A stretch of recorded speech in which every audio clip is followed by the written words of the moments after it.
Hated and hounded from Burmese soil, hundreds of Rohingya Muslims have now made it to Bangladesh.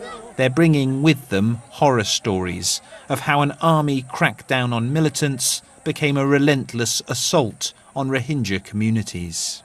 The Burmese army have set many of our houses on fire. Some men were shot dead and some were slaughtered. We are in deep pain. We feel like jumping into the sea. They set our houses and mosque on fire. My 2 sons are missing. They're killing people. Where are we supposed to live?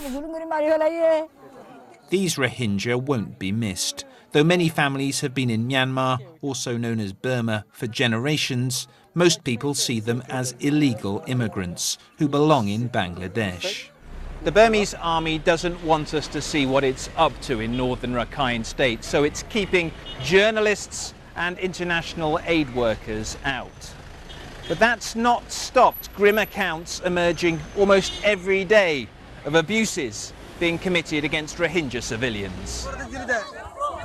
We took a close look at what had happened in and around a Rohingya community called Darjizar, speaking to Rohingya and using video they filmed. These people are now living in the open after they fled soldiers who entered their village on November the 12th, looking for armed militants. With a helicopter flying overhead, the soldiers opened fire, killing men and, we're told, women and children. No one can tell us exactly how many died. When people felt safe enough to return, they found those that had fallen.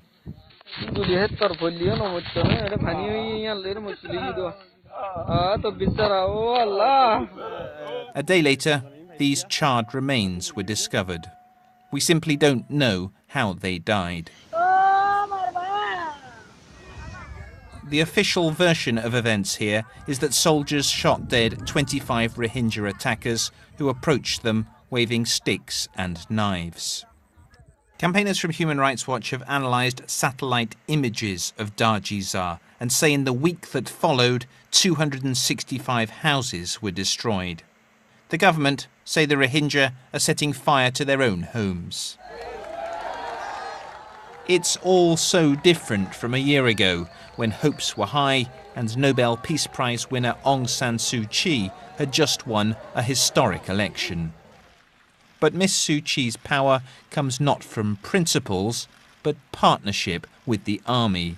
So much to the disappointment of human rights campaigners, she's refused to investigate the alleged abuses. My worry is the same as your worry and the rest of the world, that we may be seeing something more horrendous than we anticipated. But unless we have a credible investigation, we will not know that, will we? Awful things are taking place in northern Rakhine State, whether it's a crudely managed counterinsurgency or, as some say, ethnic cleansing. The continued suffering of the Rohingya is beyond question. Jonah Fisher, BBC News, Myanmar.